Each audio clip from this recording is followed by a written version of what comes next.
Pastor, olha a desnecessidade, meu filho ou minha filha, da sua pergunta, com todo amor. O filho pródigo representa o homem distante de Deus em Adão, não, que de imediato no Evangelho, em Lucas 15, representavam os escribas, os fariseus, os religiosos que estavam com raiva de Jesus, porque Jesus comia com os publicanos, com os pecadores, com as meretrizes, com as pessoas que os religiosos odiavam. De modo imediato, no Evangelho de Lucas, onde a parábola aparece, o contexto é esse. É esse. Depois, com o passar do tempo, é que isso foi ganhando outras aplicações. Aí o filho pródigo somos todos nós. Mas essa coisa de Adão, desde Adão ou de Cristo após a graça, já é sinal de que a tua mente está toda fragmentada e compartamentalizada pelas teologias dispensacionalistas, que infelizmente criaram esses compartimentos teológicos, doutrinários, escatológicos, tudo em fragmentos, em pedacinhos, tudo horroroso, tudo, desculpem a expressão, tudo nojento. Para quem conhece quem Jesus é, o que Jesus ensinou, o que os apóstolos praticaram, aquilo que eles pediram que nós obedecêssemos, especialmente no Evangelho e no principal representante do Evangelho posterior, que é Paulo, muito mais do que Pedro ou qualquer um outro desses indivíduos, se esforçando de todo o coração por nos manter lúcidos, como gentios, para compreendermos a graça de Deus nos abraçando a todos, aonde quem quer que tenha sido filho pródigo já não é mais em Cristo. E aonde a grande advertência é para com os filhos mais velhos.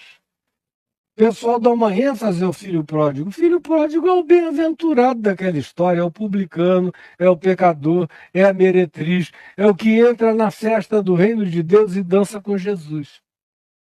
Os que não entram, ficam de fora, são o irmão mais velho, aos quais correspondem os religiosos, os saduceus, os donos do templo, os fariseus, os reis do exemplo, os intérpretes autorizados que ficavam com raiva das relações marginais de Jesus. Assim como um monte de gente que não entendeu nada tem ódio de mim por causa da minha liberdade em Cristo Jesus de ser amigo de todos os seres humanos e não privilegiar ninguém, acolher a todo mundo com amor. Isso provoca um ódio enorme em gente religiosa. Como tem gente me ouvindo aqui com raiva. Agora, eu vou fazer o quê? Eu vou ser fiel ao Evangelho de Jesus, com você, sem você ou contra você, todos os dias da minha vida, com muita alegria no coração. Você vê os Estados Unidos da América, nos anos 40, 50, 60 e 70, era um país muito mais avançado socialmente.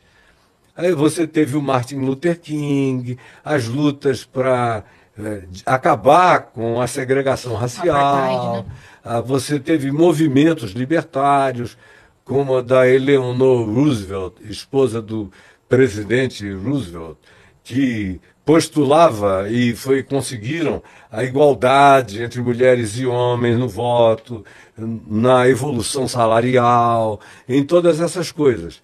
Aí você chega nos anos 60, iniciam aqueles movimentos culturais de reação à Guerra do Vietnã, o pessoal já estava cansado da Segunda Guerra Mundial, as reações pacifistas contra a nuclearização do país. Aí depois veio o movimento hippie, com um sonho de desconstrução sistêmica de tudo aquilo. Liberdade. Liberdade. Aí quando você chega ao dia de hoje, quem corre o risco de ser reeleito é o Trump. Que, pelo amor de Deus, convenhamos, é um cara completamente desvairado. E um país que está totalmente dividido, apoiado sobretudo pelos evangélicos americanos, na tal da teologia do domínio e a teologia da prosperidade. São as grandes duas teologias americanas que chegaram no Brasil com todo o poder. Primeiro a da prosperidade, que chegou aqui em 1986, por aí, que é essa coisa de que Deus só responde à oração de quem dá dinheiro. E tornou-se praticamente uma unanimidade cristã e evangélica no país. São poucos os que não estão nessa. E agora, de alguns anos para cá, a teologia do domínio. Que esse negócio, a gente vai crescer para se tornar maioria, porque a gente faz barba, cabelo e bigode. Vereador, deputado estadual, deputado federal, prefeito, governador, senador e presidente da República. E nós, os principais pastores, nos tornamos os ayatolás, as eminências pardas. O que eles gostariam é que o Brasil se transformasse numa espécie de Irã evangélico, radicalíssimo, com esses costumes absurdos que você não encontra em Jesus, nem no Evangelho, em lugar nenhum. Em lugar nenhum. Pode procurar e eu desafio o mundo inteiro, se quiser se reunir contra mim para debater, e eles não têm coragem de me encarar, nem de me enfrentar em nenhuma natureza, porque sabem que eu iria atropelá-los com as evidências do Evangelho contra as práticas deles.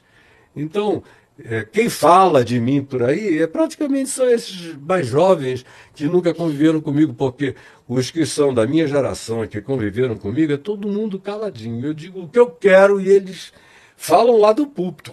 Não ouve esse cara não, porque senão você vai se desviar da fé. Não, na realidade o cara corre o risco de se converter. Se ele me ouvir de dizer que coisa mais maravilhosa, eu não sabia que era assim, como Jesus é fascinante. E eles não querem, eles querem esse Jesus deformado, torto, envergado, dobrado, desfigurado, feito à imagem e semelhança das projeções góticas deles. É um negócio nojento. Me pergunta o seguinte: olá, Caio, você pode me explicar acerca do livro dos gigantes e o porquê dele não ser canônico? Obrigado. Ele foi escrito no período chamado intertestamental, depois que o povo de Israel voltou do exílio, especialmente no período persa, e até a chegada de João Batista, Jesus e aquilo que a gente chamou de Era Comum, ou de depois de Cristo.